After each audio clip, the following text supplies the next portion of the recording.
Hello दोस्त, नमस्ते, प्रणाम। मैं आपकी संगीत दुनिया नुसरत से आज अपने लिए बहुत ही प्यारा सा एक देवी गीत लेके आई हूँ। बहुत प्यारा है और सुनिएगा, अपने अपना आशीर्वाद प्यार दिला दीजिएगा। बहुत प्यारा देवी गीत है और माता रानी की कृपा सब पे बनी रहे। गजब कई दिहलू ए मैया, गजब कई दिहलू ए मैया, हमारे अंगनवा में गइलू। गजब कई दिहलू ए मैया, हमारे अंगनवा में गइलू। गजब कई दिहलू ए मैया, गजब कई दिहलू ए मैया, गजब कई दिहलू ए मैया, हमारे अंगनवा में गइलू। गजब कई दिहलू ए मैया, हमारे अंगनवा में गइलू। गजब कई दिहलू ए मैया, हमारे मैया जी के लंबी लंबी केसिया, हमारे मैया जी के लंबी लंबी केसिया, केसिया के गजरा लगावलू। गजब कई दिहलू ए मैया, गजरा में केसिया में गजरा लगावलू। गजब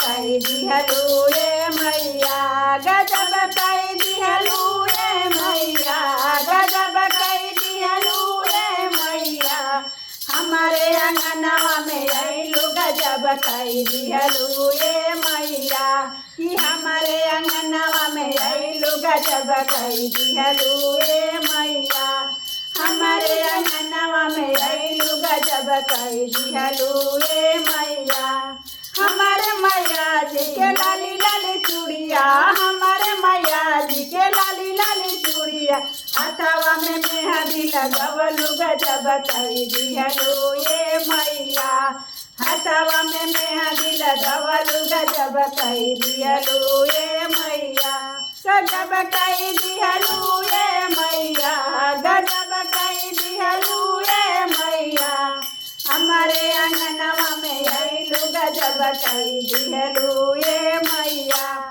हमारे अंगनवा में गइलू। गजब कई दिहलू ए मैया, हमारे मैया जी के काली काली अखिया, हमारे मैया जी के काली काली अखिया, अखिया में गजरा लगवलू। गजब कई दिहलू ए मैया, अखिया में गजरा लगवलू। गजब कई दिहलू ए मैया, गजब कई दिहलू ए मैया, गजब कई दिहलू ए मैया, हमारे अंगनवा में गइलू। गजब कई दिहलू ए मैया, हमारे अंगनवा में गइलू। गजब कई दिहलू ए मैया, हमारे मैया जी के गोरे गोरे पौआ, हमारे मैया जी के गोरे गोरे पौआ, पौआ में रंगवा लगवलू। गजब कई दिहलू ए मैया, पौआ में लगवलू। गजब कई दिहलू ए मैया,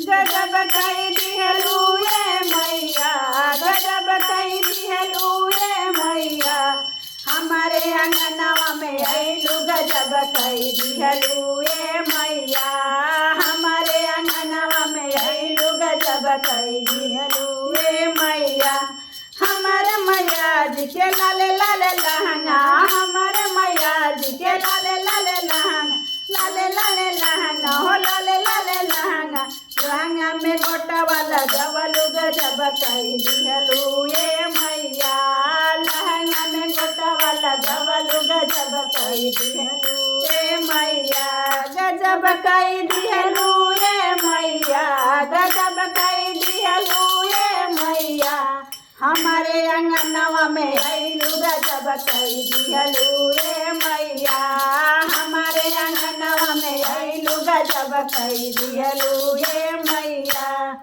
जय माता दी।